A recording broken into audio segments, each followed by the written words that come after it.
એક મહત્વપૂર્ણ સમાચાર મળી રહ્યા છે તેના પર નજર કરીએ તો મળતી જાણકારી મુજબ આજે આઈપીએલમાં ગુજરાત ટાઇટન્સ અને પંજાબ કિંગ્સ વચ્ચે ટક્કર જમવાની છે। નરેન્દ્ર મોદી સ્ટેડિયમ ખાતે આ મેચનું આયોજન થયું છે। અમદાવાદના નરેન્દ્ર મોદી સ્ટેડિયમમાં સાંજે 7:30 વાગ્યાથી જ આ મુકાબલો છે તે શરૂ થવા જઈ રહ્યો છે। ત્યારે નરેન્દ્ર મોદી સ્ટેડિયમ ગુજરાત ટાઇટન્સનું હોમ ગ્રાઉન્ડ પણ માનવામાં આવે છે।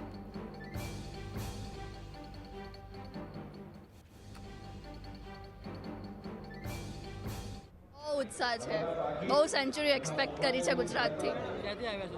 अहमदाबाद वैष्णो देवी जीतसे जीती शुभमन गिल एना માટે જાય છું। અને મારા પપ્પા બી આવ્યા છે। અમે લોકો સૌથી મોટું સ્ટેડિયમ છે ને એટલે વધારે ઉત્સાહ છે અમને લોકોને અને ગુજરાત ટાઇટન્સ જ જીતશે ઓબ્વિયસલી કે અમને ટિકિટ મળી ગઈ અને અમે જોવા આવ્યા છીએ અને અમે એવી હોપ રાખીને આવ્યા છીએ કે આજે ગુજરાત ટાઇટન્સ તો જીતશે જ। અમે ગુજરાત ટાઇટન્સના સપોર્ટમાં જ આવ્યા છીએ। ખૂબ જ ઉત્સાહ છે, અમે બહુ જ એક્સાઇટેડ છે। આજે 100% ગિલ રમશે, સેન્ચુરી મારશે। સંવાદદાતા જતીન અમારા લાવમાં જોડાઈ ચૂક્યા છે। જતીન, મેચને લઈને કેવો ઉત્સાહ અને કેવી પરિસ્થિતિ ત્યાં છે અને કઈ રીતનું બધું બંદોબસ્ત કરવામાં આવ્યું છે?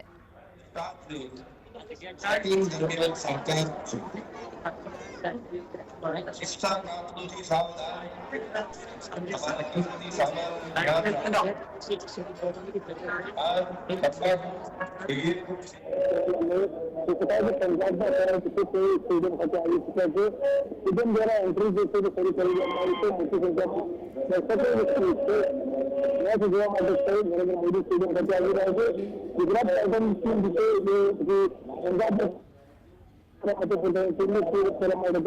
તમામ દર્શકો જે છે તે હાલ નરેન્દ્ર મોદી સ્ટેડિયમ ખાતે આવી રહ્યા છે। મેચ જોવા માટે એટલી ઉત્સાહ રીતે થઈ રહ્યા છે। આપણી પાસે ગુજરાત વિશે વાત કરીશું। ક્યાંથી આવ્યા છે? કેટલો ઉત્સાહ છે મેચમાં લઈને? कौन जीतसे आएंगे? टाइटंस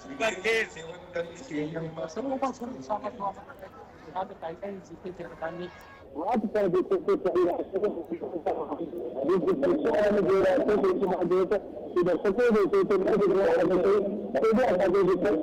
રહ્યા છે। હાલ જી જી, આભાર જતીન।